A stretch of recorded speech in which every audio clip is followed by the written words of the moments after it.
رب العالمين الحمد لله كما هو أهله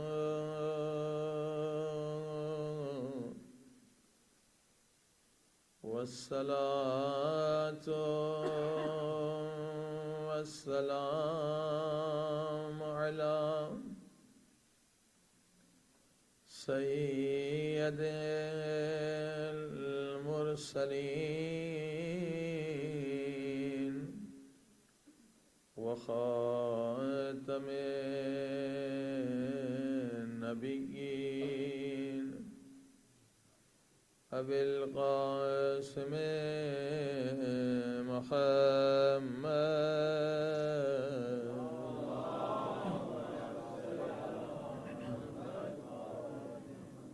وآله الطيبين الطاهرين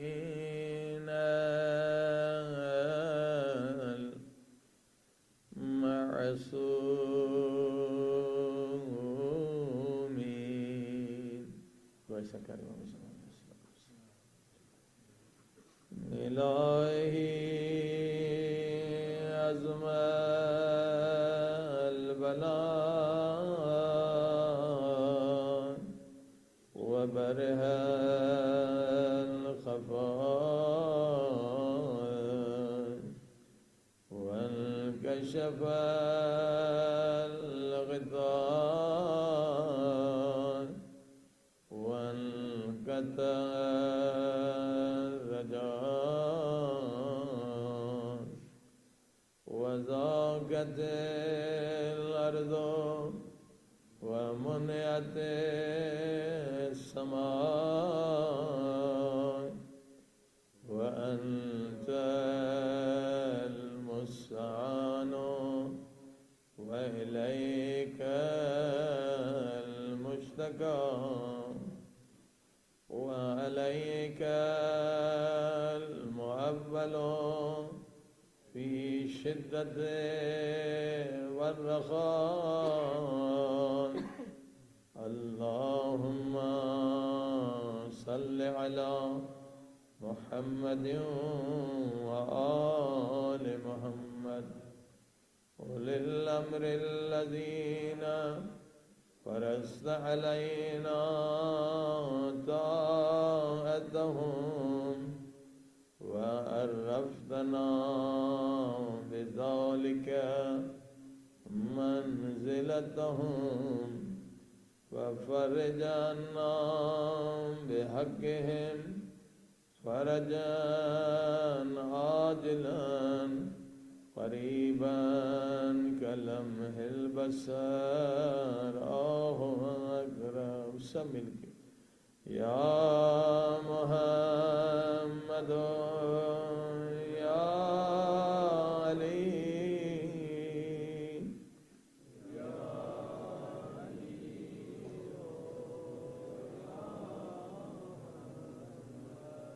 يا محمد يا علي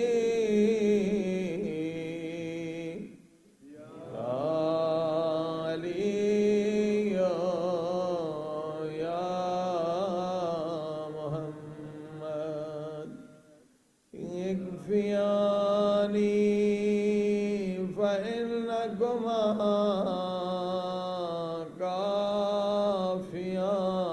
كافيان وانصراني فإنكما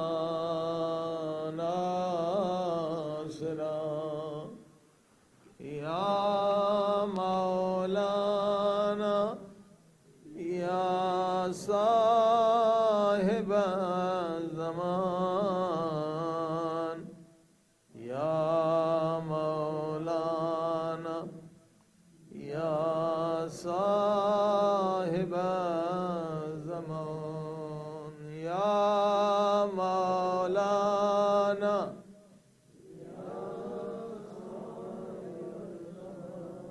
الغاث الغاث الغاث أدركني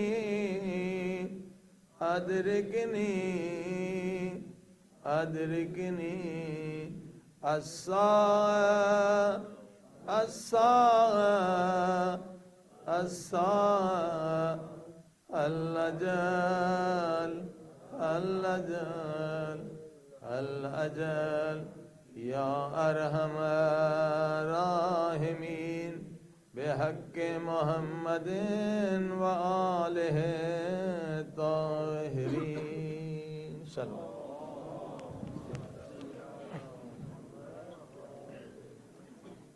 أما بعد فقد قال الله تبارك وتعالى في كتابه المجيد بسم الله الرحمن الرحيم بقية الله خير لكم إن كنتم مؤمنين صلوات الله.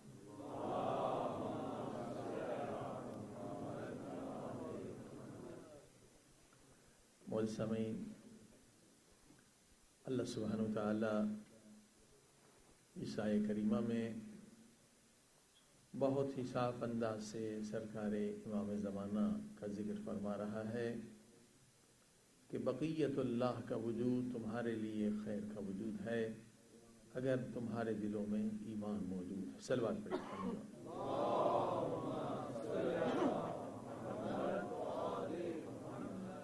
خدا کا شکر ہے کہ اہل بیت محمد و آل محمد صلوات اللہ علیہ اجمعین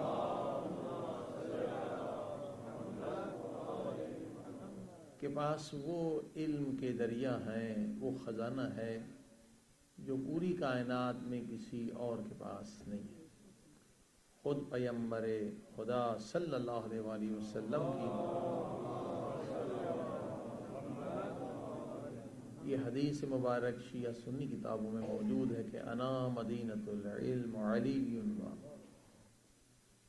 میں علم کا شہر ہوں اور علی اس کا دروازہ. تو اس مدینۃ العلم کے ہم ماننے والے ہیں. ہر چیز ہمارے پاس موجود ہے. اور یہ بھی یاد رکھیے گا کہ اس طرح سے جیسے آج آپ کو آپ کے مذہب کو تبلیغ کرنے کی آزادی ہے، ماضی میں بنی امیہ کے زمانے میں، بنو عباس کے زمانے میں کبھی ہمیں تبلیغ کی آزادی نہیں دی گئی. صلوات پر محمد وآلہ.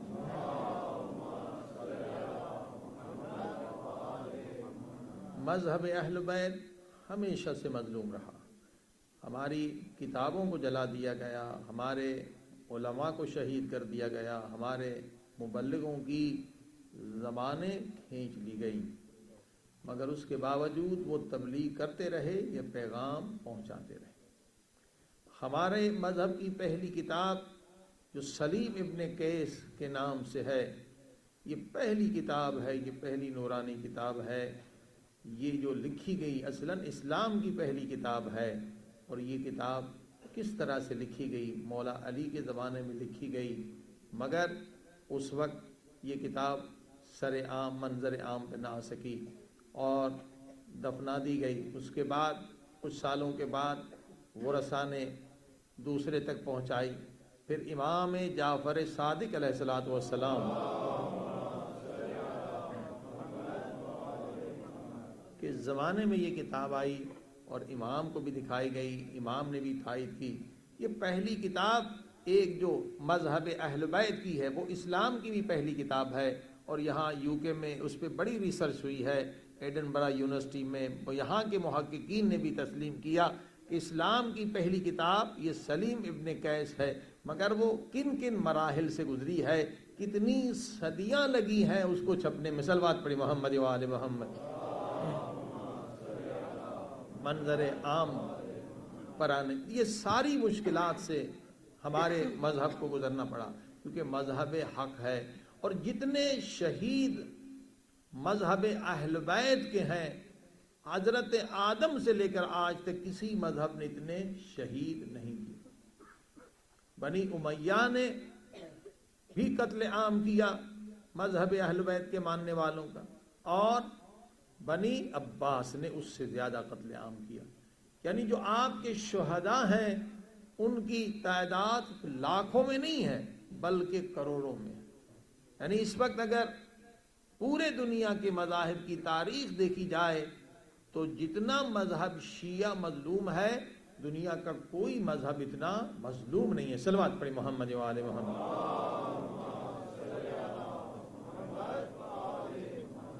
عزیزو، آج اللہ نے آپ کو موقع دیا ہے کہ آپ یہ حقائق جو ہے انٹرنیٹ پر بھی لوگوں تک پہنچا سکتے ہیں، ٹیلی ویژن پر بھی پہنچا سکتے ہیں، تاکہ دنیا کو پتہ چلے کہ حق کا مذہب کون سا ہے، اہل بیت کا مذہب کون سا ہے، اور علم کہاں پر ہے. عزیزان گرامی، میں ایک ایک مولا کے فرمان کو اگر آپ کے سامنے پہنچاتا چلا جاؤں تو چاہے سائنس کے سامنے رکھ دیں، بایولوجی ہو، فزکس ہو، فزیولوجی ہو، دنیا نے جتنی بھی ترقی کی ہے مگر اہل بیت کا علم اس سے بھی بلند ہے. صلوات پڑھی محمد و آل محمد.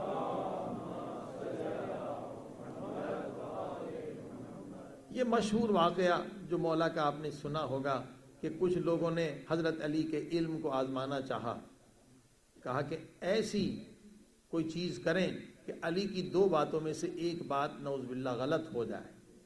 ایک تو حضرت علی اعلان کرتے ہیں سلونی سلونی، پوچھو پوچھو جو کچھ پوچھنا ہے، زمین کے بارے میں پوچھو میں بتاؤں گا، آسمان کے بارے میں پوچھو میں بتاؤں گا، دریاؤں سمندروں کے بارے میں پوچھو میں بتاؤں گا.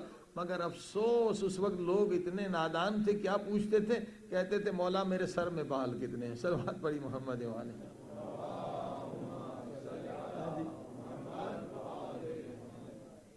اگر اہل علم ہوتے تو فیض حاصل کرتے. امام کہتے ہی سے ہے نا، کل شیء احصیناہ فی امام مبین. یہ قرآن کا عقیدہ ہے، یہی ہمارا عقیدہ ہے کہ امام مبین اسے کہتے ہیں اگر کسی سوال کے جواب میں وہ لا جواب ہو جائے وہ امام نہیں ہے. امام نہیں ہو سکتا کیونکہ مجھے نہیں آتا. وہ امام نہیں ہو سکتا جو کہہ دے کہ مجھے نہیں آتا کسی اور سے پوچھ کے بتاؤں گا، بلکہ امام وہ ہوتا ہے جو کہے سلونی سلونی، پوچھو پوچھو جو کچھ پوچھنا ہے، زمین کے بارے میں پوچھنا ہے، آسمان کے بارے میں پوچھنا ہے. یہ پہلی شرط امامت ہے. اور دوسری شرط امامت یہ ہے کہ پوچھنے والا اگر انگریزی میں پوچھتا ہے تو اسے انگریزی میں جواب دے، اگر ترکی میں پوچھتا ہے تو وہ ترکی میں جواب دے، اگر بلوچی میں پوچھتا ہے تو بلوچی میں. یعنی امام وہ ہوتا ہے جسے دنیا کی ہر زبان آتی ہو.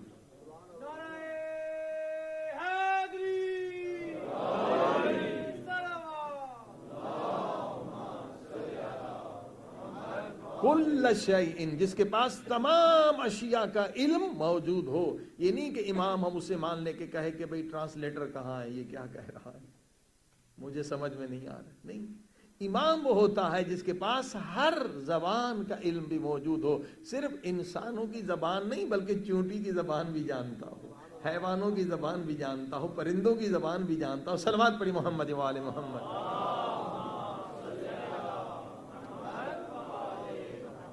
وہ مشہور واقعہ یاد دلا دوں آپ کو کہ امام جعفر صادق علیہ السلام کے گھر میں دو کبوتر آئے اور مولا سے بات کرنے لگے، اور مولا ان کی کبوتروں کی زبان میں ان سے بات کر رہے ہیں. اصحاب حیران ہوئے کہ مولا یہ کیا ہو رہا ہے، یہ کیا کہہ رہے ہیں؟ کہ یہ دونوں میاں بیوی ہیں، ان میں جھگڑا ہو گیا ہے، یہ صلح کے لیے آئے. کہ بات کیا ہے؟ کہ کل رات آیا تھا طوفان اور اس کی بیوی جو تھی وہ گھر نہیں پہنچ سکی طوفان کے مقابلے میں. تو میاں جو ہے وہ ناراض ہے کہ تو کل رات کہاں تھی؟ تو وہ کہہ رہی ہے کہ بیوی بھائی میں بالکل ٹھیک ہوں، کل طوفان اتنا تھا کہ میں گھر نہیں پہنچ سکی، کسی اور درخت میں نے پناہ لی. تو شوہر نے کہا نہیں میں نہیں مانتا. اس نے کہا اگر مجھ پر ایمان نہیں تو چل زمانے کے امام کے پاس. اگر امام تجھے کہہ دے کہ میں پاک دامن ہوں پھر تو ٹھیک ہے. صلوات پڑھی محمد و آل محمد. اور امام نے کہا کہ میں نے ان کی صلح کرا دی اور میں نے اسے کہہ دیا کہ یہ تیری بیوی سچ کہہ رہی ہے. یہ پاک دامن ہے۔ اب آپ نے دیکھا امام اسے کہتے ہیں جو پرندوں کی زبان جانتا ہو، جو حیوانوں کی زبان جانتا ہو، جو درندوں کی زبان جانتا ہو۔ کل شیء احصیناہ فی امام مبین، کیوں؟ اس لیے کہ جو ہمارے نبی ہیں وہ ہے وما ارسلناک الا رحمتا للعالمین۔ جب ہمارے نبی عالمین کے لیے رسول ہیں تو ان کا جانشین بھی ہونا چاہیے جو عالمین کے لیے وسیع ہو۔ صلوات پڑھی محمد وعلى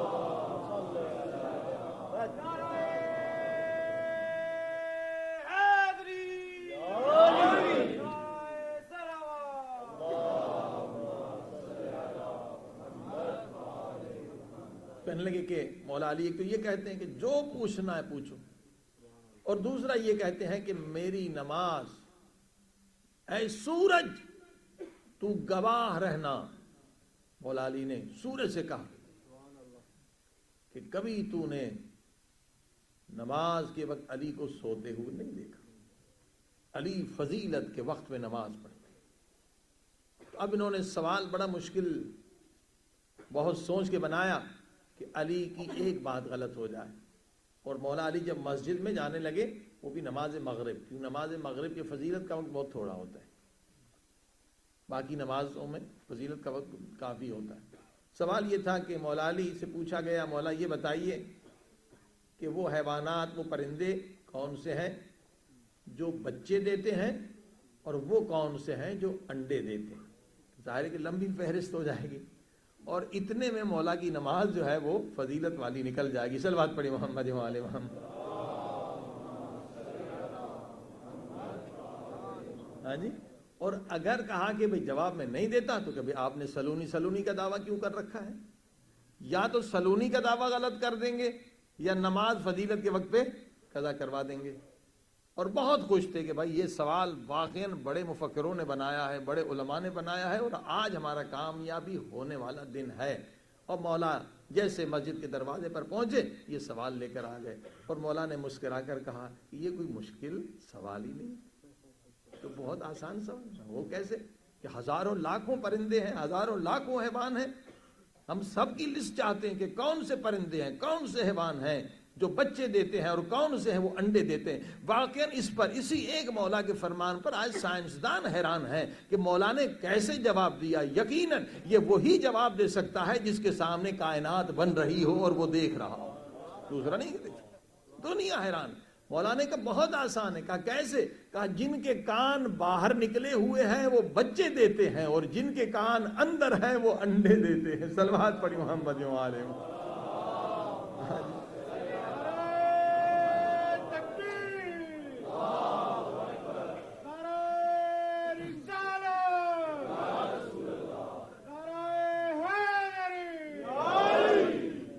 اب ساری کائنات میں جا کے ریسرچ کریں، ایسا فارمولہ کون دے سکتا ہے؟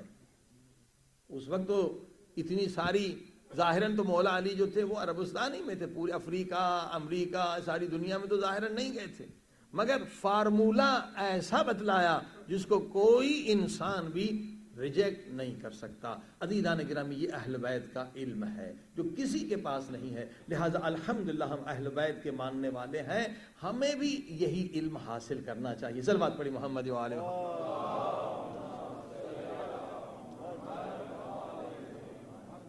جو غلط فہمیاں ہیں اہل بیت کے مذہب کے بارے میں وہ صرف جھوٹا پروپیگنڈا ہے، دلیل نہیں ہے۔ جیسے میں نے مجلس میں کہا تھا ادارے کے کہ الحمدللہ ہمارا 18 برس کا بچہ اور اس کا مناظرہ انشاءاللہ، اگر چند دن رہ گئے ہیں، کہ کافی 3 مہینے کا مناظرہ ہے، اور ایک بہت بڑے عالم اور ایک بہت بڑے محقق جن کا ٹی وی بھی ہے، دنیا بھر میں مناظرے کرتے پھرتے ہیں، لیکن وہ اس مسئلے پر انہوں نے خود ای میل کر کے بتا دیا کہ میں صرف مسلمان اور عیسائیوں کے مسئلے جانتا ہوں، لیکن انٹرنل جو اندر سیکٹس ہیں اس کے بارے میں مجھے معلومات نہیں ہے۔ صلوات پڑھی محمد وعلى محمد۔ اچھی بات، لیکن افسوس ہمیں یہ ہے کہ جب معلومات نہیں ہے تو آپ کسی فرقے کو کافر کیسے کہہ سکتے ہیں، اور وہ بھی بغیر دلیل کے کہ اہل بیت، کیونکہ شیعہ حضرات شفاعت کو مانتے ہیں، لہذا نعوذ باللہ کافر ہے، حالانکہ قرآن میں شفاعت کا ذکر ہے۔ میں نے عرض کیا تعصب کی لعنت کیسے پھیلتی ہے، فرقہ پرستی کی لعنت کیسے پھیلتی ہے، جب اپنے فرقے والے کو اجازت نہیں دیتے کہ دوسرے کی بات سنے۔ اگر دوسرے کی بات سنے پھر عوام فیصلہ کرے تو نہ فرقہ پرستی کی لعنت رہے گی نہ تعصب کی لعنت رہے گی، آرام سے عوام خود فیصلہ کر سکتی ہے۔ اور تحقیق اصل یہ ہے کہ جس موضوع پر آپ تحقیق کرنا چاہیں 1 2 4 5 آیتوں سے نہیں، بلکہ اس موضوع پر جتنی آیتیں اس سب کا مطالعہ کریں۔ اس شفاعت پر ہم نے پوری تقریر میں بتایا کہ وہ آیتیں موجود ہیں جو کہتی ہیں من ذا الذی یشفع عندہ الا بإذنہ، وہ لوگ شفاعت کر سکتے ہیں جنہیں اللہ اجازت دے دے۔ صلوات پڑھی محمد و آل محمد۔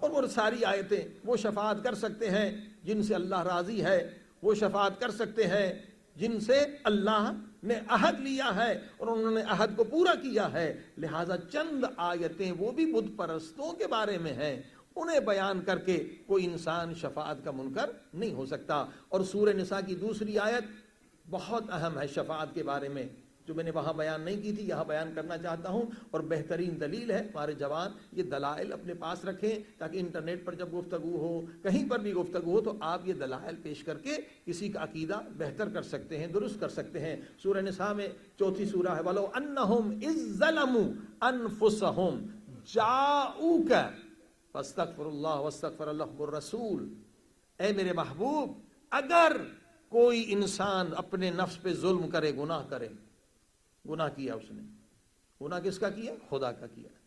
وَلَوْ أَنَّهُمْ إِذْ ظَلَمُوا أَنفُسَهُمْ، اگر کسی نے اپنے نفس پر ظلم کیے، گناہ کیے ہیں، اب توبہ کرنا چاہتا ہے تو کیا کرے؟ جاؤک، وہ تیرے پاس آ کے توبہ کرے۔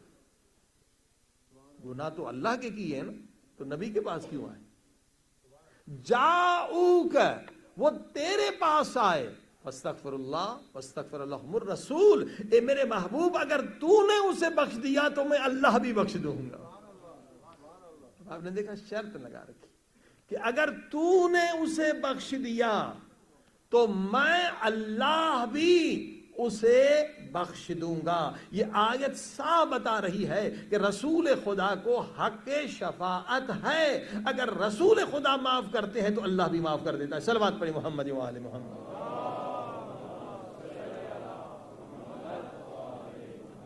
اور بہت ساری اس طرح کی آیتیں موجود ہیں، سورہ یوسف کی موجود ہے کہ جب یعقوب علیہ السلام کے بیٹوں نے معافی مانگنا چاہا تو باپ کے پاس آئے کہ آپ ہمارے لیے دعا کریں کہ ہمارے گناہ بخش دے خدا۔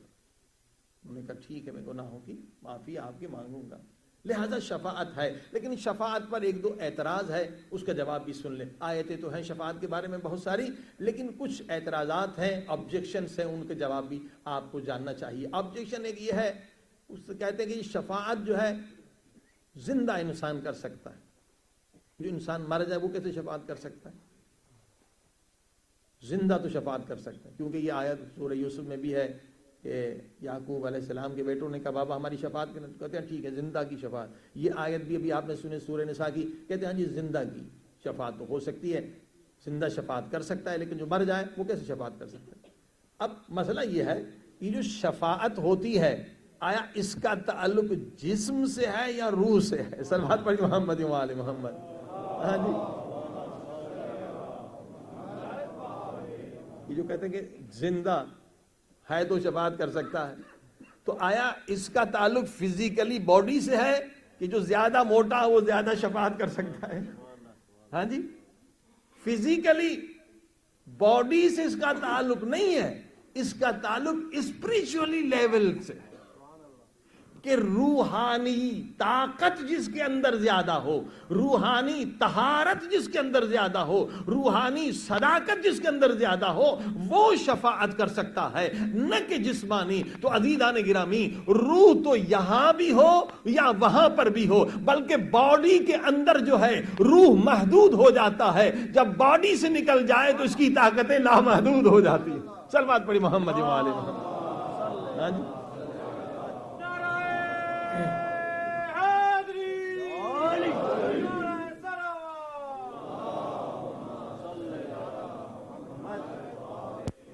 روایت میں بھی احادیث میں ہے. اب مثلا آپ کربلا جانا چاہیں تو آپ کو ٹکٹ لینا پڑے گا, ایسے نہیں جا سکتے. کہتے مومنین کی ارواح جو ہے وہ ہر شب جمعہ کربلا جاتی ہے اور ایک لمحے میں جاتی ہے, جہاں بھی دفن ہو ایک لمحے میں پہنچ جاتی. یعنی روح کی طاقت لامحدود ہو جاتی ہے, جب چاہے کربلا چاہے. جب جو لوگوں نے توبہ کی ہے, اللہ کی رضا حاصل کی ہے, گناہوں سے معافی مانگ لی, ان کی روحیں آزاد ہیں, جہاں چاہیں وہ گھومتی رہتی ہیں. یعنی اس بدن سے آزاد ہو جاتی ہیں, مادے سے آزاد ہو جاتی ہیں, میٹر سے آزاد ہو جاتی ہیں. یعنی پاور ان کی اور بڑھ جاتی ہے. عزیزان گرامی, لہذا یہ جسمانی شفاعت کا مسئلہ ختم ہو گیا. ایک دوسرا اعتراض یہ ہے, کہتے ہیں اگر شفاعت کو مان لیا جائے پھر لوگ تو گناہ کرنے پہ جرت مند ہو جائیں گے اور ڈیئر کریں گے گناہ کرنے کی. لہذا شفاعت کا عقیدہ غلط ہے, کیونکہ لوگ ہیں بھائی شفاعت کے گناہ کر لیا ہم نے, شفاعت ہو جائے گی ہم جنت میں چلے جائیں گے. ایسا مسئلہ نہیں ہے. شفاعت کے شرائط ہیں, ہر ایک کی شفاعت نہیں ہونی ہے. جس کے اندر وہ ایبلٹی ہے, صلاحیت ہے, خدا ان کی شفاعت قبول کرتا ہے. اہل بیت ان کی شفاعت کرتے ہیں جن کے دل میں وہ چیز موجود ہو, جن کے کردار میں وہ چیز موجود ہو. شفاعت کے شرائط ہے. عزیزان گرامی, مثلا اگر شفاعت پر یہ اعتراض ہے تو یہی اعتراض توبہ پر بھی ہو سکتا ہے کہ پھر اللہ توبہ کا دروازہ بھی بند کر لے, کیونکہ توبہ کا دروازہ کھلا رہے گا, لوگ اور گناہ کریں گے. صلوات پڑھی محمد و آل محمد.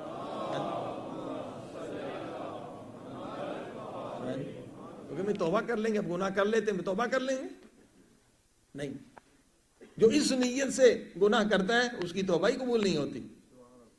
یہی تو عمر ابن سعد نے کہا تھا کہ پہلے امام حسین کو قتل کر لوں گا پھر توبہ کر لوں گا. اس نیت سے اگر کوئی گناہ کرتا ہے وہ گناہ معاف نہیں ہوتا, اس کے شرائط ہیں.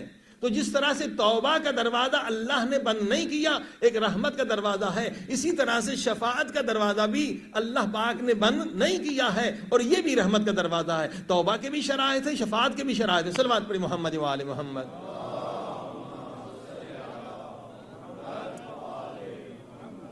عزیزان گرامی, اب آئیے جو اصل ہمارا ٹاپک ہے, سکسیس فل لائف کے لیے ہمیں کیا کرنا چاہیے. دنیا میں بھی سکسیسفل ہوں, آخرت میں بھی سکسیسفل ہوں. فنانشلی بھی ہم سکسیسفل ہوں, فزیکلی بھی سکسیسفل ہوں, اسپریچولی بھی سکسیسفل ہوں, سوشل لائف بھی سکسیسفل ہوں, فیملی لائف بھی سکسیسفل ہوں. ہر اعتبار سے اسلام کہتا ہے سکسیسفل رہو, تو تمہاری دنیا بھی بہتر ہو جائے, آخرت بھی بہتر ہو جائے. اور قولوا لا الہ الا اللہ تفلحوا, یہ پیغام اسلام کا یہی ہے. صلوات پڑھی محمد و آل محمد. لا الہ الا اللہ کو سمجھو اور سکسیسفل ہو جاؤ, فلاح پا جاؤ, کامیاب ہو جاؤ. میں نے عرض کیا سکسیسفل لائف کے لیے ایک چیز جو بہت ضروری ہے وہ پرسوں ترسوں کی مجلس میں تھا, سیلف کانفیڈنس, جس پر پوری ایک تقریر ہو چکی. جن لوگوں نے نہیں سنی ہے بہت اہم ہے, وہ کیسٹ سن لیں. سیلف کانفیڈنس بہت ضروری ہے. جتنے سکسیسفل لوگ ہیں ان کی سکسیسفل ہیبٹ میں سے ایک سیلف کانفیڈنس ضرور ہے. سیلف کانفیڈنس کے, خود اعتمادی کے بغیر کسی بھی مرحلے میں انسان سکسیسفل نہیں ہو سکتا. اور کل اور پرسوں آپ نے سنا کہ کانفیڈنس, سیلف کانفیڈنس جو ڈیولپ ہوتا ہے وہ ڈیپینڈ ہے تھاٹس پر, ہماری تھنکنگ پر, ہمارے بلیف پر. اور جو سب سے بہترین بلیو ہے وہ یہ ہے کہ فیئر نہ ہو اور ڈاؤٹ نہ ہو. The best believe in the world is لا الہ الا اللہ, کیونکہ یہ لا الہ الا اللہ جو ہے ہر ڈر کو بھی ختم کرتا ہے, ہر ڈاؤٹ کو بھی ختم کرتا ہے. کہ پوری دنیا مل کر بھی تجھے نقصان پہنچانا چاہے تو تب تک نہیں پہنچا سکتی جب تک تیرا رب نہ چاہے. یہ ہمارا عقیدہ ہونا چاہیے. رزق دینے والا خدا, وَتُعِزُّ مَن تَشَاءُ وَتُذِلُّ مَن تَشَاءُ, عزت دینے والا خدا ہے, ذلت سے بچانے والا خدا ہے. ہر نفع جو ہمیں مل رہا ہے وہ کہیں سے بھی ملے دینے والا خدا ہے, ہر نقصان سے بچانے والا خدا ہے. یعنی اسی جملے کو علماء نے کہا لا مؤثر فی الوجود الا اللہ. تیرا وجود ہو یا کائنات کا وجود ہو یا کسی اور کا وجود ہو, وجود عطا کرنے والا بھی وہ اور نفع دینے والا بھی. اور نقصان سے بچانے والا بھی ہو. یعنی یہ لا الہ الا اللہ اگر دل میں آ جائے تو آپ کے تھاٹس جو ہیں، آپ کا بلیف جو ہے وہ پہاڑ سے زیادہ مضبوط ہو جائے گا. صلوات پڑھی محمد و آل محمد.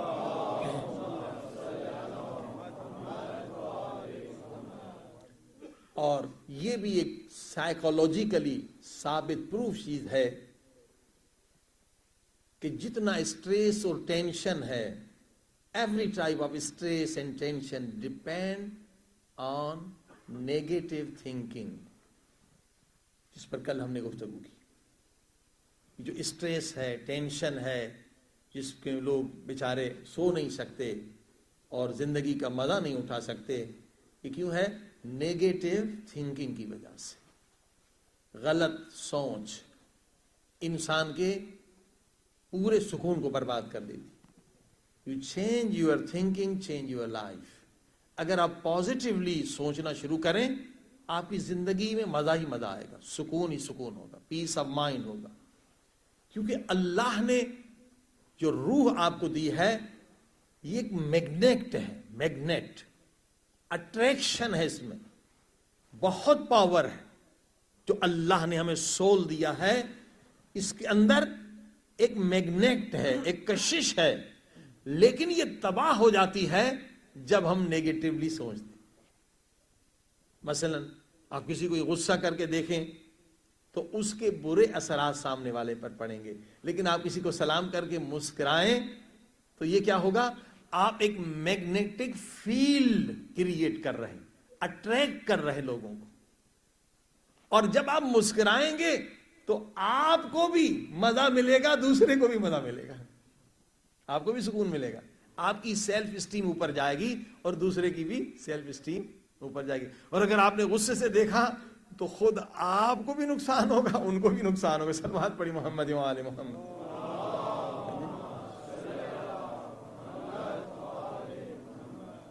یہ سارا سکون جو انسان برباد کرتا ہے یہ نیگیٹو تھنکنگ کی وجہ سے. اگر پازیٹیو ہم ہو جائیں تو ہماری پوری زندگی، پوری life, social life, family life, دوست احباب، بزنس، آفیسز میں یہ بالکل سکون ہی سکون ہو، مزہ ہی مزہ. لوگوں کو اٹریکٹ کریں گے اگر آپ پازیٹیولی سوچیں گے، کیونکہ جب انسان کی سوچ کے ریز نکلتے ہیں اور ایک میگنیٹک فیلڈ بنتا. لیکن اگر نیگیٹو سوچیں گے تو اس کے اپوزٹ ہوتا ہے، آپ کے لیے بھی برا ہے اور دوسروں کے لیے بھی برا ہے. میں نے کہا یہ تھنکنگ جو ہے یہ آپ کے ہر سسٹم پر افیکٹ، ہر سسٹم پر اثر انداز ہے. اگر نیگیٹو تھنکنگ ہے، نیگیٹو ایموشن ہے تو آپ کے ریسپائریٹری سسٹم پہ اس کا اثر ہے، آپ کے ہارٹ پر اس کا برا اثر ہے، کڈنیز پر برا اثر ہے، برین پر برا اثر ہے. لیکن پازیٹیولی اگر آپ سوچیں تو آپ ایک جنت کا ماحول اپنے برین کے اندر کریٹ کر رہے ہیں. صلوات پڑھی محمد و آل محمد. اب اگر آپ چاہتے ہیں کہ پازیٹیو تھنکنگ آپ بنائیں تو ایک لسٹ بنائیں، آپ پوری لسٹ بنائیں لوگوں کی، کن کن لوگوں سے آپ ناراض ہیں، کن کن لوگوں سے جھگڑا ہے، کن کن لوگوں کو ناپسند کرتے ہیں، کن کن لوگوں سے آپ کو بغض ہے. ایک لسٹ بنائی اور پھر یہ لکھی کہ کیوں، وجہ کیا ہے. اس نے مجھے گالی دی، اس نے مجھے برا بھلا کہا، اس نے مالی نقصان پہنچا، اس نے مجھے مکہ مارا. ٹھیک، اب یہ افراد اسباب ہیں نیگیٹو تھنکنگ کے، یہ آپ کے سکون کو برباد کرنے والے ہیں. جب بھی یاد آئیں گے سکون خراب ہو جائے گا. اس نے مجھے مارا، اس نے مجھے پیٹا، اس نے مجھے گالی دی. اگر پازیٹیو بننا ہے تو پہلے لسٹ بنا کے ہر ایک کو ریموو کریں اپنے برین سے، بالکل ریموو کریں. اور یہ کر سکتے ہیں. یہ NLP جو نئی ٹیکنالوجی ہے، نیورو لنگوسٹک پروگرامنگ، اس کے ذریعے سے کئی ایکسرسائز ہیں. اب وقت نہیں ہے کہ میں یہاں وہ آپ کو سکھاؤں مجلس میں. اس کے ذریعے سے بڑی آسانی سے آپ اپنے برین کو پازیٹیو بنا سکتے ہیں. مثلا آپ دماغ میں ہی سوچیں تھوڑی دیر کے لیے الف بے یا 1 2 3 4 5. اب یہاں دماغ میں سوچیں کہ ہم نے دماغ میں لکھ دیا. اب ایک ایک کو ریموو کرنا شروع کریں. 5 کو نکال دیا، 4 کو نکال دیا، 3 کو نکال دیا، 2 کو نکال دیا. میرا ذہن صاف ہو گیا. پھر امیجز لائیں، برے امیجز، سانپ، بچھو، یہ امیجز لائیں ذہن میں. پھر ایک ایک کر کے امیجز نکال دیں. اسی طرح سے جیسے جن لوگوں نے آپ سے برا سلوک کیا ہے اب ایک ایک کر کے اس امیج کو نکالتے چلے جائیں، ایک ایک کر کے امیج کو نکالتے چلے جائیں تاکہ برین میں بالکل سکون آ جائے اور آپ پازیٹیو ہو جائیں. کیونکہ جب تک پازیٹیو آپ نہیں سوچیں گے، یعنی کسی سے بھی بغض ہے، کسی سے بھی عداوت ہے، تو پازیٹیو آپ کا دماغ فل پاور سے کام نہیں کرے گا. جب تک فل پاور سے کام نہیں کرے گا آپ کریٹیو نہیں بنیں گے، آپ سپر کانشیس نہیں بنیں گے. صلوات پڑھیں محمد و آل محمد.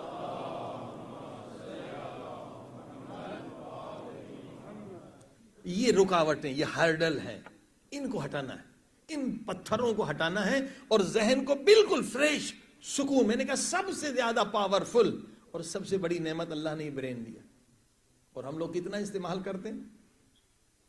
شاید 2%، شاید بہت زیادہ 5%. اتنا پاور ہے اس برین کے اندر، ہم لوگ یوز ہی نہیں کرتے برین کو. ہم زیادہ پیٹ کو یوز کرتے ہیں، زبان کو یوز کرتے ہیں. صلوات پڑھی محمد و آل محمد. بہت پاور. ٹیلی پیتھی جو لوگ اس ذریعے سے، برین کے ذریعے سے ٹیلی پیتھی کرتے ہیں، ٹیلی پیتھی بھی ممکن ہے اور تجربہ کیا. کہیں بھی دنیا میں آدمی ہو، اگر ایکسرسائز کریں آپ اس کو میسج دے سکتے ہیں بغیر فون کے، ریسیو بھی کر سکتے ہیں. یہ سارے برین کے پاورز ہیں، اتنے اہم پاورز ہیں اور اتنی طاقت ہے کہ اگر ہم اس سے استعمال کریں تو دنیا میں ہر چیز کر سکتے ہیں، کوئی چیز امپاسبل نہیں ہے. برین اتنی بڑی نعمت ہے کہ کل آپ نے سنا کہ 20 بلین سیلز ہیں اور کنیکٹڈ ہیں 20,000 سے. اس کو ملٹیپل کریں تو کیا دنیا بنتی ہے؟ پوری دنیا ہے. کہ مولا علی کہتے تو خود کو چھوٹا انسان سمجھتا ہے، تو پوری کائنات ہے اپنے وجود میں. صلوات پڑھے محمد و آل محمد.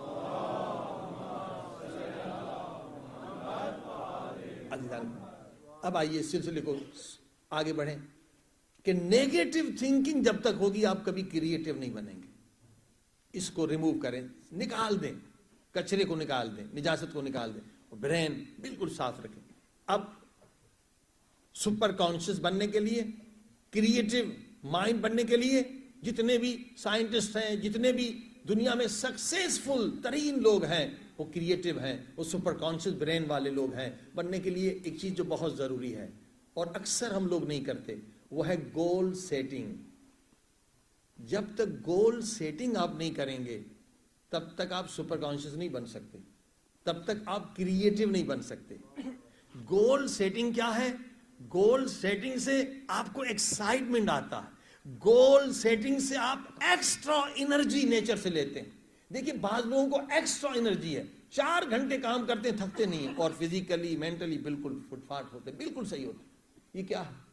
پاسبل ہے. یعنی دنیا ہم وہ طریقے نہیں استعمال کرتے. اگر وہی طریقے ہم استعمال کریں تو ہم بھی ویسے ہو سکتے ہیں. بس امام خمینی رحمۃ اللہ علیہ 4 گھنٹے سوتے تھے اس عمر میں، 85. کتنی ذمہ داری تھی، فوج کے کمانڈر ان چیف تھے، پوری 8 سالہ جنگ میں امام خمینی تھے، رپورٹ لیتے تھے اور پوری دنیا میں لوگ مخالف تھے، ان کے مسئلے مسائل فتوے دیتے تھے اور حکومت میں ولی فقیہ تھے. کتنا بڑا کام تھا. ہاں، اور انسان کتنے بوڑھے تھے؟ 85 ایئرس. مگر لوگ جب ملنے جاتے تھے کہ جب ہم دیکھتے ہیں اور یہ جوانتر ہوتے جا رہے ہیں. صلوات پڑھی محمد و آل محمد.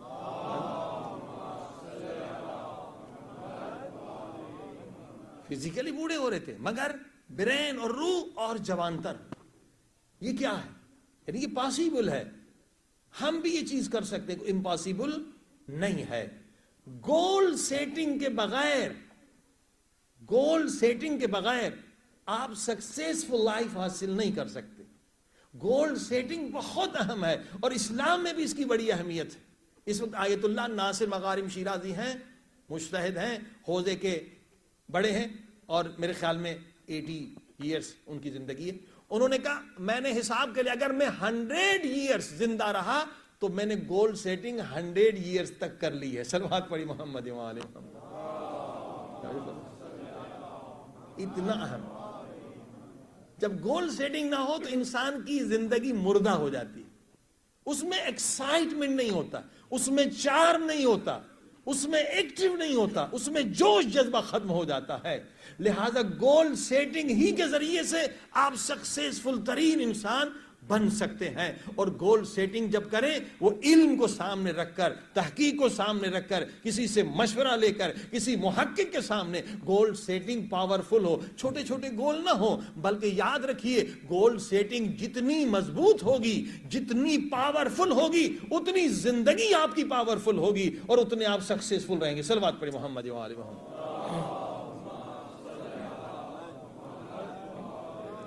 یہ معمولی چیزوں کے گول نہ رکھیں, بڑے عظیم الشان مقصد بنائیں زندگی کے. اور گول سیٹنگ کم سے کم, مثلا آج ہم آپ کو کہتے ہیں کہ کل آپ, گول سیٹنگ کا پتہ ہے مقصد کیا؟ گول سیٹنگ کا مقصد ہے کہ برین کو یوز کرنا, جس کو ہم یوز ہی نہیں کرتے. اس مشینری کو یوز کرنا ہے گول سیٹنگ, یعنی برین کو یوز کرنا اور مینٹل مسل بنانا. گول سیٹنگ کا مقصد یہی ہے, کیونکہ ہم اس سے کام ہی نہیں لیتے. یاد رکھیے ایک لا ہے سائیکالوجی کا, لا آف ایکسپیکٹیشن, اور یہ اسلامی سائیکالوجی کا بھی لا ہے, یہ حدیث کا بھی لا ہے. لا آف ایکسپیکٹیشن یہ کہتا ہے کہ آپ جو ایکسپیکٹ کریں گے وہی نتیجہ ملے گا. اگر آپ کہیں گے میں فیل ہو جاؤں گا تو واقعی آپ فیل ہو جائیں گے. یہ وہی سیلف کانفیڈنس کی بات ہے. یہ لا آف, اگر آپ کہیں گے میں کامیاب ہو جاؤں گا تو یقیناً کامیاب. کیوں؟ جب آپ نے کہا کہ میں کامیاب ہو جاؤں گا تو کیا ہوتا ہے, ایک فورس اندر سے, سیلف کانفیڈنس ایک فورس ڈیولپ کرتا ہے, اور وہ فورس جو ہے آپ کا ہیلپر ہو جاتا ہے, مددگار ہو جاتا ہے, اور آپ اس میں انرجی لیتے ہیں اور کامیاب ہو جاتے ہیں. کہ میں کامیاب نہیں ہو سکوں گا تو الٹا ایک فیئر آتا ہے, خوف آتا ہے, اور آپ ہاتھ کانپیں گے اور گھبرائیں گے اور آپ کچھ نہیں کر سکیں. مثلا تقریر کرنے کی بات, ایک صاحب سے کہا تقریر کر, نہیں میں نہیں کر سکوں گا. کہ نہیں کر لو, نہیں میں نہیں کر سکوں. خوف تھا. آئے اسٹیج پہ, حضرات, پھر بیچارے نے ہمت کی, حضرات, پھر کہا حضرات پانی. صلوات پڑھی محمد. یہ فیئر جو ہے اندر سے ہے, پانی کے بیٹھ گئے لیکن نہیں کر سکے, کہ سیلف کانفیڈنس نہیں. یعنی جو آپ ایکسپیکٹ کر رہے ہیں وہی ہوگا. اور ورس بلیف جو ہے نا انسان کی نابودی, انسکسیسفل لائف اور فیلیور لائف کے لیے ورس بلیف جو ہے وہ سیلف لمیٹنگ بلیف, کہ خود کو آپ سمجھے بس میں محدود ہوں, میں نہیں کر سکتا. اللہ نے آپ کو عظیم الشان طاقت دی. یاد رکھیے لا آف ایکسپیکٹیشن یہ کہتا ہے کہ دنیا میں اگر کسی انسان نے کوئی کام انجام دیا ہے تو آپ بھی اس سے بہتر انجام دے سکتے. یہ آپ کا عقیدہ ہونا چاہیے. جب تک یہ عقیدہ نہیں ہوگا آپ سکسیسفل نہیں رہیں گے کسی فیلڈ میں بھی. مثلا بل گیٹ نے ونڈو بنائی ہے, اب لوگ کہتے ہیں ہم تو ونڈو نہیں بنا سکتے. کیوں نہیں بنا سکتے؟ اگر آپ سیلف کانفیڈنس پیدا کریں اس سے بہتر ایک نئی ونڈو بنا سکتے. پاسبل ہے, امپاسبل نہیں ہے. اگر فرض کریے انٹرنیٹ امریکہ والوں نے بنا, اس سے ایک نیا نظام آپ بنا سکتے ہیں. کوئی چیز امپاسبل نہیں ہے. جب self confidence, law of expectation یہ کہتا ہے کہ جو آپ ایکسپیکٹ کریں گے وہی دنیا میں ہوگا. دنیا میں کوئی چیز امپاسبل نہیں ہے. اگر کوئی دوسرا آدمی کر سکتا ہے تو اس کے بھی 2 ہاتھ ہیں, 2 آنکھیں ہیں, وہ اس کے پاس 10 آنکھیں نہیں ہیں, 10 برین نہیں ہیں, مگر اس کا ایک طریقہ ہے. سکسیسفل لوگوں نے کیا کیا ہے, اسی راستے پہ چل کر ہم نے وہ چیز حاصل کرنی ہے. جو فارمولہ انہوں نے استعمال کیا, ممکن ہے اس سے بہتر فارمولہ ہمارے پاس آ جائے, ہم اس سے آگے بڑھ جائیں. صلوات پڑھی محمد و آل محمد.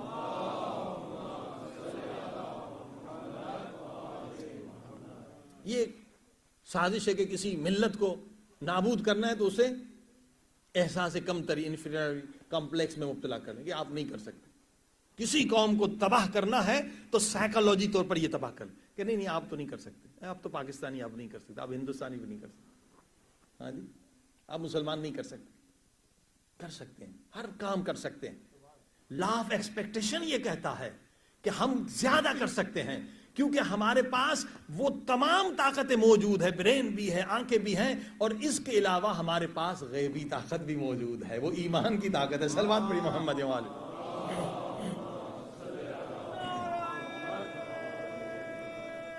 تھوڑا سا آگے آ جائیے, جگہ نہیں, تھوڑا سا صلوات پڑھ کے تھوڑا سا آگے جائیے.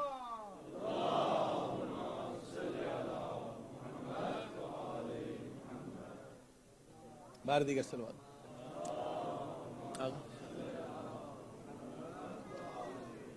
اور یہ لا آف ایکسپیکٹیشن جو ہے یہ حدیث میں بھی ہے, اسلامک سائیکالوجی میں بھی ہے, اور وہ یہ کیا ہے, خدا حدیث قدسی میں فرماتا ہے کہ جو مومن مجھ میں جتنی امید رکھے گا میں اتنا ہی اجر دوں گا.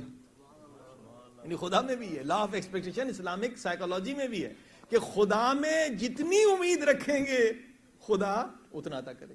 بس ایک مرتبہ ہم نے کہا کہ نہیں بھائی ہم تو گنہگار لوگ ہیں, امام زمانہ سے ملاقات نہیں ہو سکتی.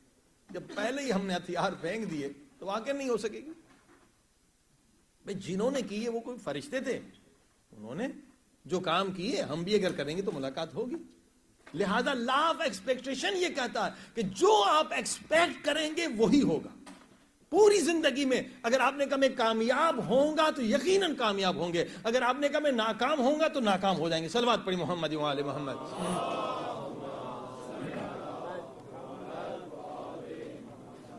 اچھا کچھ بچے آ رہے ہیں چندے کے لیے, چندہ دے دیں. صلوات تب تک پڑھتے ہیں.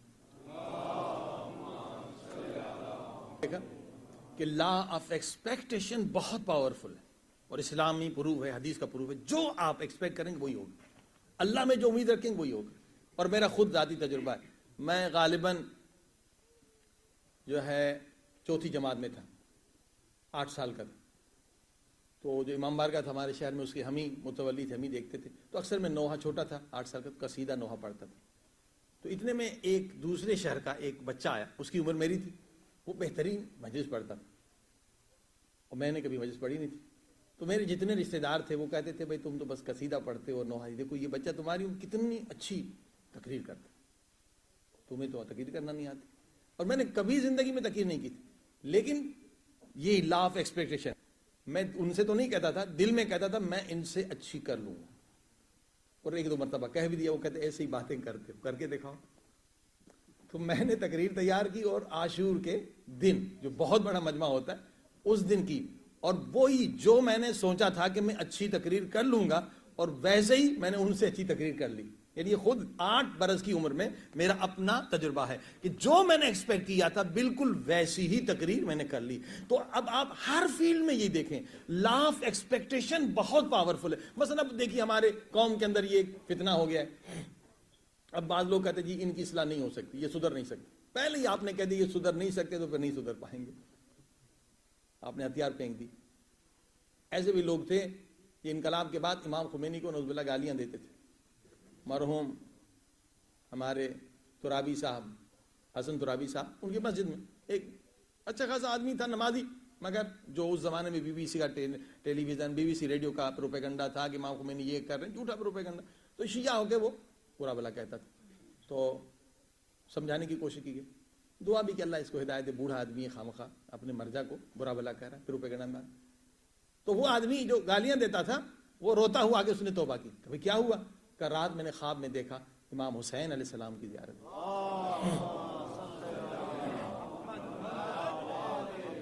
تو امام حسین نے میرے سلام کو جواب نہیں دیا, کہا میرا ایک ہی بیٹا ہے مظلوم جو دنیا میں تبلیغ کر رہا ہے, تو اس سے دشمنی کر رہا ہے. وہ کتنے دن تک روتا رہا, توبہ کرتا رہا. تو لا آف ایکسپیکٹیشن یہ ہے کہ کوئی چیز امپاسبل نہیں ہے. توجہ فرمائیں. اب ہے کیا, ہمیں پلاننگ کرنی چاہیے. کسی کو بھی سدھارنا کوئی آسان نہیں ہے, موٹیویٹ کرنا بہت, اور خصوصاً جہاں جہالت ہو اور تعصب ہو وہاں ڈائریکٹ ممکن ہے ہدایت نہ ہو, انڈائریکٹ طریقے سے ہدایت جا سکتی ہے. یعنی اگر جتنے نوجوان بیٹھے ہوئے ہیں, یہ 100-200 آدمی ہیں جو ایک غلط راستے پہ چل رہے ہیں, مراجع کو برا بھلا کر رہے ہیں, یہ غلط فہمی میں مبتلا ہے, ان کی بھی ہدایت ہو سکتی ہے. یہ نہیں کہ ناممکن ہے, کوئی چیز دنیا میں ناممکن نہیں ہے. اب مسئلہ یہ کہ وہ پروپیگنڈا کے ذریعے سے لوگوں کو بھٹکاتے ہیں. ہم نے کہا کہ بھائی جلوس اگر جہاں گولیاں چل رہی ہوں, انہوں نے کہا کہ دیکھو مولانا جلوس کے خلاف. اب لوگوں کو جا کے بتا کہ مولانا جلوس کے خلاف ہے, کئی لوگوں کا برین واش کر دیا. اور ان کا نیٹ ورک اتنا مضبوط ہے کہ جناب وہ SMS, یہ ای میل, فون پورے UK میں پھیلا دیتے ہیں. ہیں وہ 200, لیکن ان کا نیٹ ورک تقریباً 5000 لوگوں کے برابر ہے. ادھر سے جو آپ ہدایت دینے والے ہیں آپ کو کوئی نیٹ ورک ہی نہیں ہے, تو ظاہر ہے کہ وہ لوگ گمراہ اور کریں گے. ہم نے کیا کہا تھا کہ بھائی جلوس کا مقصد ہے تبلیغ. اگر تبلیغ ہو رہی تو جلوس کریں, لیکن اگر اس کا الٹا اثر ہو جائے تو جلوس کا کوئی فائدہ نہیں ہے، وہاں جلوس نکالنا بہتر نہیں ہے۔ تو اب آپ نے دیکھا، اب یہ بات کسی کو سنا دی جائے تو وہ سمجھ جائے گا۔ اب یہ لوگوں کا مسئلہ یہ ہے، ہر فرقے میں یہ ہوتا ہے، جہالت جو ہے نا اصل ریزن ہے ایکسٹریمزم، ٹیررزم۔ یہ کہاں سے پیداوار ہے؟ یہ جہالت کی۔ عمل کرتے ہیں، پتہ نہیں کہ یہ کیوں کرتے۔ پوچھ لیں بہت سارے لوگوں سے کہ بھائی یہ آپ کام کرتے ہیں کیوں کرتے ہیں، اس کی تاریخ بتاؤ۔ مثلا آپ دیکھیں پارا چنار یا یہ اورکزئی ایجنسی ہے، علاقہ غیر ہے، ہم وہاں جاتے تھے تو وہاں پر کیا ہے کہ جب مجلس ہوتی ہے تو وہاں آگ کھائی جاتی ہے، آگ کھاتے ہیں۔ ہماری ایک مجلس میں وہ ویڈیو ہے کہ ہم مصائب پڑھ رہے ہیں، وہ ایک ملنگ اٹھا ہے، اتنی بڑی لکڑی ہے، اس کو پھونک مارتا ہے، وہ آگ نکلتی ہے، پھر وہ کھاتا ہے، اور ایک نہیں کئی لوگ۔ اب یہ کہاں کی رسم ہے؟ یہ ہے ترکی کے اندر۔ ترکی میں عزاداری ایسے ہوتی ہے، مثلا مصائب جب مولوی صاحب پڑھتے ہیں تو انگارے رکھتے ہیں، وہ انگارے کھاتے ہیں۔ توجہ فرمائیں۔ اب کیا انگارہ ہمارے کسی امام نے کھایا؟ کسی نے نہیں کھایا۔ اب ان سے بھی پوچھیں کہ بھائی کسی کتاب میں ہے کہ انگارے تم کھاتے ہو؟ مگر کیونکہ آبا و اجداد کرتے آ رہے ہیں، اب ان ملنگوں کو آپ منع کریں تو وہ مرنے مارنے پر تیار ہو جاتے ہیں، انہیں پتہ نہیں ہے کہ اس کا فلسفہ کیا ہے۔ اور وہاں پر جو مولوی صاحب گئے، وہیں اورکزئی ایجنسی میں ہو تو علاقہ غیر ہے، ہر ایک کے ہم بندوق ہوتی ہے، تو جہاں انہوں نے کہا بھائی یہ کہاں ہے، امام نے نہیں کیا، وہ مرنے مارنے پر تیار ہو گئے، کیونکہ ان کو پتہ نہیں ہے، جہالت ہے، فلسفے کا پتہ نہیں، تاریخ کا پتہ نہیں، یہ چیز کب شروع ہوئی تھی، کیوں شروع ہوئی تھی، بس یہ پتہ ہے کہ ہمارے آبا و اجداد کرتے تھے۔ اب یہی سب سے بڑی، قرآن نے کہا یہی سب سے بڑی جہالت ہے کہ لوگوں نے بتوں کو کیوں نہیں چھوڑا۔ کہا کیا ہم غلط تھے، کہ ہمارا باپ غلط تھا، ہمارے دادا غلط تھے، وہ مرنے مارنے پر تیار ہو گئے۔ اور قرآن کہتا ہے یہ جہالت ہے، آباؤہم فہم غافلون۔ اگر کوئی عمل تم کر رہے ہو اس لیے کہ تمہارے باپ دادا کرتے تھے مگر تمہارے پاس لاجک نہیں ہے، دلیل نہیں ہے، تو تمہارا ایمان قبول نہیں۔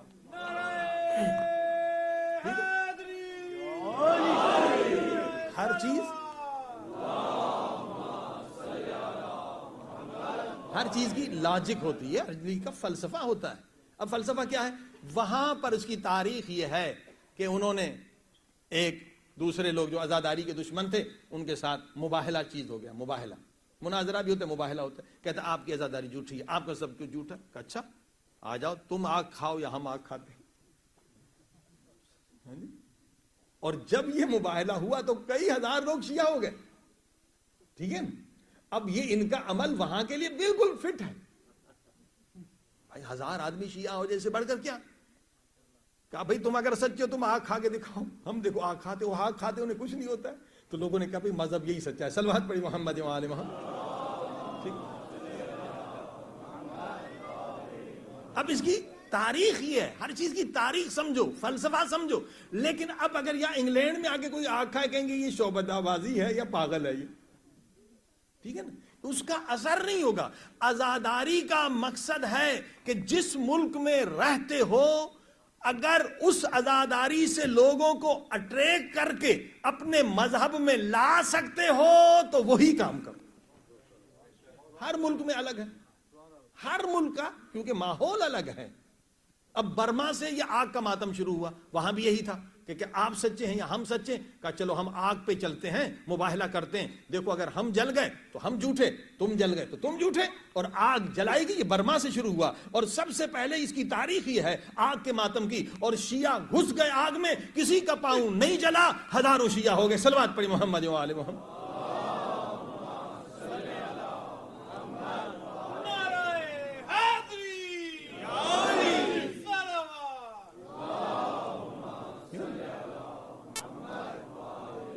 فلسفہ نہیں پتا، فائدہ نہیں پتا، بس یہ کہ ہمارے آبا و اجداد کرتے ہیں، انہیں منع کریں تو مرنے مارنے پر تیار ہو جائیں گے۔ تو ایجوکیٹ کرنے کی ضرورت ہے میرے بھائی۔ عزاداری کا مقصد ہے تبلیغ۔ اگر کسی عمل سے آپ انگلینڈ میں 10 گوروں کو عزاداری کے ذریعے سے شیعہ بناتے ہیں تو اور اس میں عمل میں تیزی کریں اور وہ عمل کریں۔ لیکن اگر آپ قربانی بھی دے رہے ہیں، سب کچھ کر رہے ہیں، مگر ایک بندہ بھی شیعہ نہیں ہو رہا، تو آپ نے اب اپنے طریقہ کار کو یہاں کے مطابق بدلنا پڑے گا۔ صلوات پڑھی محمد و آل محمد۔ بتائیے اب وہ پروپیگنڈا یہ کہ دیکھو مولوی صاحب عزاداری کے دشمن ہیں۔ جو عزاداری کا فلسفہ بتا رہا ہے وہ عزاداری کا دشمن ہے.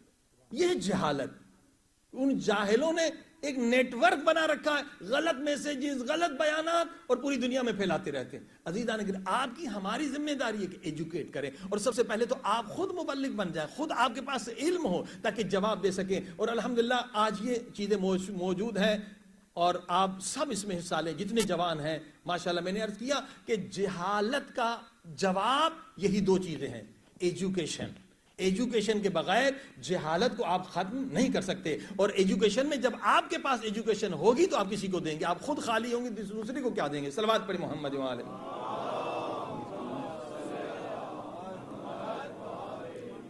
لہذا ہمارے نور یونیورسٹی کی طرف سے اس سال ایم اے کا کورس بھی شروع ہے، عرفان میں اور اخلاق اسلام میں، اخلاق میں بھی، اور ڈپلوما بھی ہم نے شروع کی ہیں. آئیڈیالوجی میں ڈپلوما، فقہ میں ڈپلوما، اور جتنے چھوٹے چھوٹے کورسز ہیں، قرآن کی تفسیر میں ڈپلوما. 1 سال کا ڈپلوما ہے. اس میں آپ آن لائن جو ہے نا علماء سے دلائل سنیں گے، اور ٹی وی کے ذریعے سے، لائیو ٹی وی ہے اس کے ذریعے سے آپ کو دروس ملیں گے. اور خصوصاً ایک اور بھی آج کل یہ چیزیں موجود ہیں، جیسے آپ فارسی اگر سیکھ لیں تو آپ کے لیے علم کا دروازہ کھل جائے گا، کیونکہ زیادہ کتابیں جو ہے اس وقت عربی سے بھی زیادہ کتابیں فارسی میں، اردو میں بھی ماشاءاللہ زیادہ ہیں. صلوات پڑھیں محمد و آل محمد.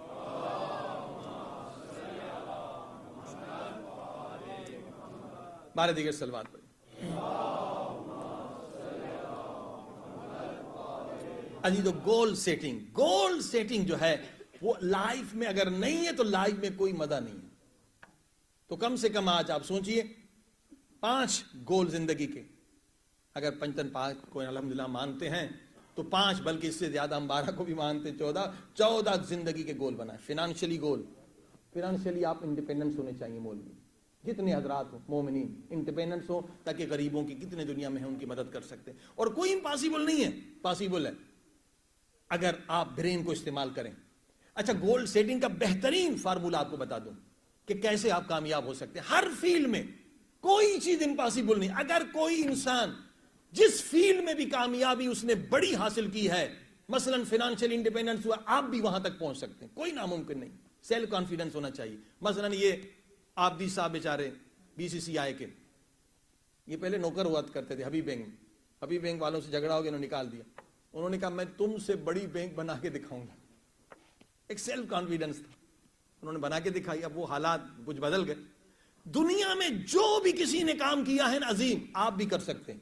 آپ زیادہ کر سکتے ہیں. آپ علی والے ہیں، آپ مولا امام زمانہ والے ہیں، آپ کے پاس غیبی امداد. ہر کام کبھی آپ یہ سیلف لمیٹنگ بلیو زہر ہے، زہر قاتل ہے آپ کے لیے. ہاں جی میں نہیں کر سکتا. کیوں نہیں کر سکتے؟ لا الہ الا اللہ آپ کے دل میں نہیں ہے. اچھا، ناکامی کا سبب گول میں کیا ہے؟ گول سیٹنگ کیوں نہیں کرتے؟ 2 فیئر ہوتے ہیں، fear of failure and fear of criticism. 2 fear انسان کے لیے موت مار ہے. کبھی انسان سکسیسفل نہیں ہو سکتا اگر یہ 2 فیئر دل سے نہ نکال دے. کیا؟ ناکام ہو جاؤں گا، اور دوسرا لوگ تنقید کریں گے. عزیزان گرامی، اسی لیے اگر پرسوں ترسوں کی مجلس آپ کو یاد ہوگی تو میں نے کہا تھا کہ جب تک کہ آپ ویلیوز اپنے، اور سب سے اسٹرانگ ویلیو جو ہے وہ اللہ کی رضا ہونی چاہیے. اگر آپ کی سب سے پہلی ویلیو جو ہے وہ اللہ کی رضا ہے تو نہ آپ فیلیئر ہو سکتے ہیں، نہ کرٹیسائز کا آپ پہ کوئی اثر ہو سکتا ہے. صلوات پڑھیں محمد و آل محمد. ٹھیک ہے؟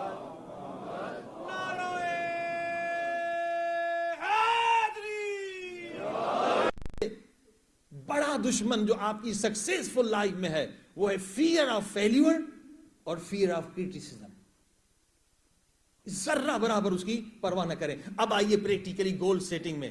فائنانشلی گول سیٹ کریں، سوشل لائف آپ کی جو اس میں گول سیٹنگ کریں، ریلیجیس آپ کی یہ جو ہمارے مذہب میں پرابلمس ہیں سیٹ کریں کہ کیسے ہم ان کی اصلاح کریں، کیسے یہ فتنہ ختم کریں، کیسے ہم ان کی مدد کریں. اسی طرح سے اسپریچولی آپ کیسے اپنی لیول کو اوپر لے جائیں, کیسے امام زمانہ کی خدمت میں پہنچے. اسی طرح سے بچوں کی تربیت, ایک گول نہیں ہے, جتنے کم سے کم 10-12 گول سیٹنگ کریں. اچھا, گول سیٹنگ میں پتہ ہے کیا فائدہ ہوگا؟ آپ خود اپنے کو محسوس کریں گے کہ میں اب وہ نہیں رہا. اب آپ کے اندر ذمہ داری آ جائے گی, اب آپ کے اندر ایک انر پاور آ جائے گا, آپ کے اندر ایک جوش جذبہ آ جائے گا. اب جب گول سیٹنگ کر لی, اب آپ نے برین کو چلانا ہے. دیکھیے گول سیٹنگ میں بڑا عجیب نکتہ ہے, یہاں پر جو آئیڈیاز آپ نے سوچنے ہیں نا, ہر جگہ پر کوالٹی دیکھی جاتی ہے, مگر گول سیٹنگ میں جو آئیڈیاز آتے ہیں اس میں کوالٹی نہیں دیکھی جاتی, کوانٹٹی دیکھی جاتی.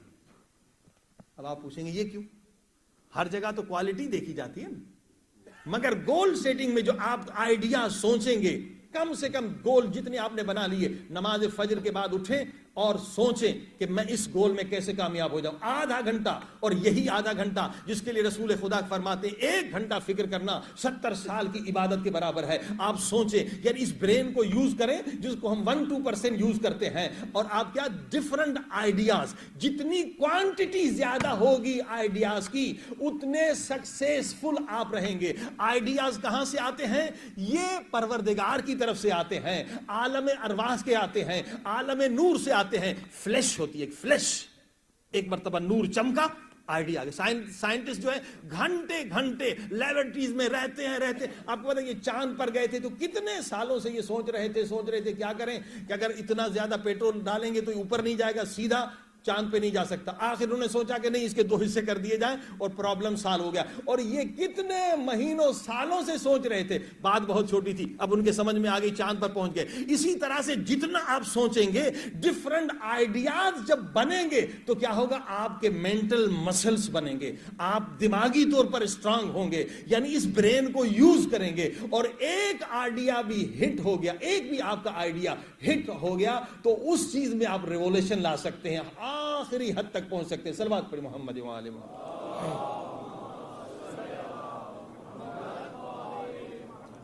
جتنے بھی بڑی بڑی کامیابی حاصل کرتے ہیں وہ کیا نیا آئیڈیا ہوتا ہے.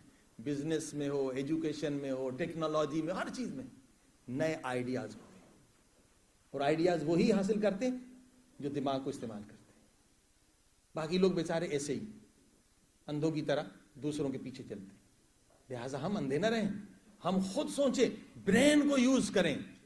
تو اگر یہاں جبکہ امکانات بھی سب موجود ہیں, آپ ہر فیلڈ میں وہ کامیابی حاصل کر سکتے ہیں اگر کسی اور نے کامیابی حاصل کی ہے. آپ بہترین سائنٹسٹ بھی بن سکتے ہیں, بہترین بزنس مین بھی بن سکتے ہیں, بہترین ہر فیلڈ میں انسان کامل بھی بن سکتے ہیں. عزیزان گرامی, اور دنیاوی گول کے ساتھ اسپرچولی گول یہ ہونا چاہیے کہ امام زمانہ کی خدمت میں کیسے پہنچے. صلوات پڑھیں محمد. بارے دیگر سلام.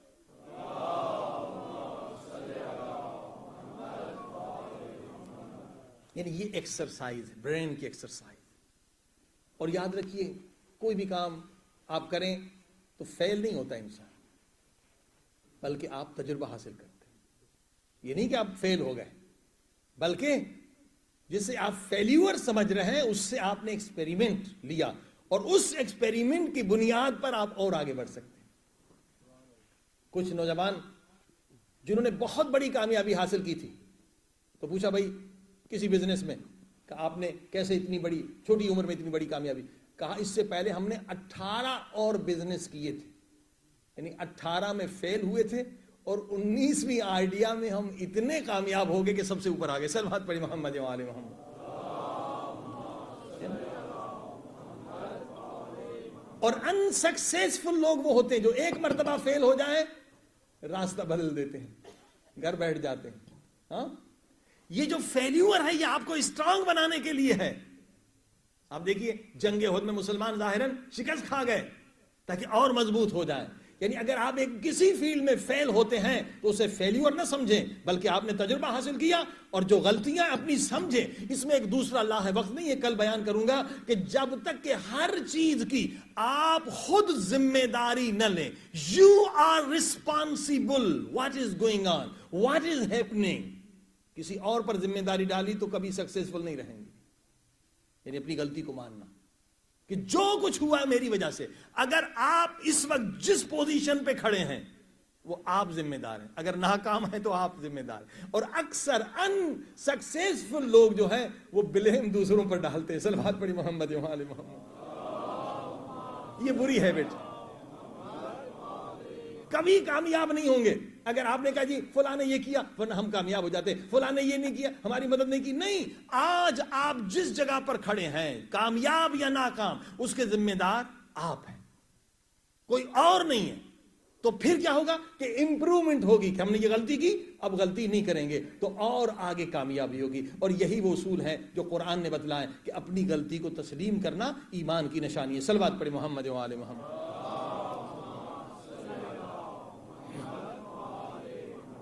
آئیے خدا کی بارگاہ میں چلیں کہ خدا مومنین کو ہر فیلڈ میں عظیم الشان کامیابی عطا فرمائے، اور خصوصاً اسپریچولی روحانی ہمیں مولا کی خدمت میں پہنچنے کی سعادت عطا فرمائے. عزیزان گرامی، جو حضرات بھی پہنچے ہیں وہ تقویٰ کی وجہ سے، خلوص کی وجہ سے. خواتین کے لیے بہت اچھا واقعہ ہے. آیت اللہ سیستانی کے والد مجتہد تھے، مرجع نہیں تھے، مجتہد تھے، مشہد میں رہتے تھے، عاشق تھے امام زمانہ کے. 40 دن ایک عمل کیا کہ امام کی زیارت، رو رو کے دعا مانگ. اچانک آسمان سے دیکھا نور چمکا ہے اور نور کے پیچھے بھاگے، سمجھ گئے یہ امام، 40واں دن تھا، یہ امام ہے. بھاگتے بھاگتے بھاگتے دیوانوں کی طرح دیکھا کہ وہ نور ایک گھر میں داخل ہو گیا. جا کے دروازہ کھٹکھٹایا، دروازہ کھولا تو دیکھا ایک میت پڑی اور امام زمانہ وہاں پہ موجود ہے. نماز میت پڑھنے ہے. کس کی میت؟ ایک مومنہ کی میت. آیت اللہ سیستانی کے والد نے سلام کیا، امام نے سلام کا جواب دیا. کہا آیت اللہ سیستانی بڑے میرے عاشق ہو، دیوانوں کی طرح میرے پیچھے بھاگ بھاگ کے پہنچے ہو، مگر یاد رکھو اگر اس عورت کی طرح تم عمل کرو تو میں خود تمہارے پیچھے آؤں. دیکھیں مجتہد کو امام کہتے کہ اس مومنہ کی طرح اگر تم ہو جاؤ تو میں خود تمہارے پاس آؤں. وہ مومنہ کیا تھی کہ شاہ کے باپ نے حجاب پہ پابندی لگا رکھی تھی کہ جو عورت گھر سے باہر نکلے زبردستی اس کی چادر اتارو. تو یہ عورت مومنہ اتنی پابند تھی کہ حجاب واجب ہے کہ 20 سال اپنے گھر سے باہر نہیں نکلی. بہت بڑی بات، بڑی قربان کہ باہر نکلوں گی تو یہ چادر چھین لیں گے. یعنی شریعت پہ جتنا عمل زیادہ کریں گے اتنا محبوب ہے امام زمانہ، خصوصاً واجب اور خصوصاً حرام سے بچنا. امام دور نہیں، ہمارے گناہوں نے ہمیں امام سے دور کر دیا. اتنی مجلسوں میں آتے ہیں مگر ہم نہیں دیکھ پاتے اپنے گناہوں کی. دعا کریں کہ خدا ہمیں توفیق دے. یہ ہمارا سب سے بڑا زندگی کا گول ہونا چاہیے کہ موت سے پہلے مولا کی زیارت ہو اور مولا سے پوچھ لیں کہ مولا ہم سے آپ راضی ہیں. امام راضی ہیں تو ہم سکسیسفل ہیں، اگر امام راضی نہیں تو دنیاوی جتنی بھی سکسیس ہم حاصل کر لیں وہ سب بیکار ہے، وہ فانی ہے. اصل سکسیس ہے امام کی رضا اور خدا کی رضا. اللہم صلی علی محمد وآل محمد وعجل فرجهم. سب مل کے اللہم صلی علی محمد وآل محمد وعجل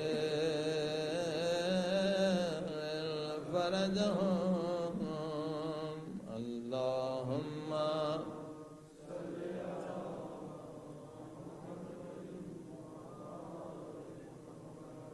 وعجل فرجهم یا اللہ یا اللہ یا اللہ یا اللہ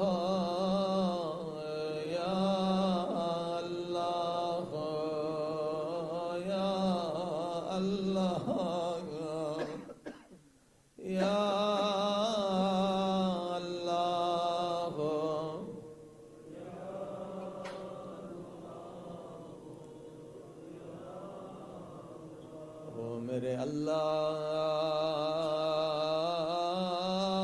تجھے واسطہ اس لحظے کا جب علی اکبر خیمے میں سب سے خدا حافظ کرنے کے لیے آئے۔ یزید آپ کو بتایا علی اکبر کو حضرت زینب سلام اللہ علیہا نے پالا تھا، بڑی محبت تھی۔ اماں سے اجازت لے لی، اب پھپھی سے اجازت لینے اتنا پیار تھا علی اکبر بی بی زینب کی گود لیٹ گئے۔ بی بی زینب سر پہ ہاتھ پھیرنے لگی، کیسے اجازت لیں؟ فرمایا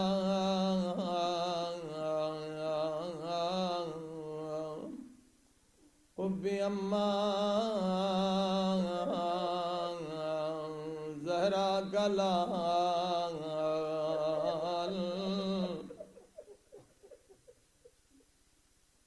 پھپھی اماں ایک بات بتائیں، آپ افضل ہیں یا دادی زہرا؟ زینب نے فرمایا اکبر کیسی باتیں کرتے ہو، کہاں فاطمہ زہرا، کہاں میں زینب، میں زہرا کی نوکرانی۔ جب یہ جواب سنا کہا میں زہرا کی نوکرانی، اکبر نے فرمایا پھپھی اماں پھر زہرا کے بیٹے حسین پہ اپنے بیٹے اکبر کو قربان کر دیجئے نا۔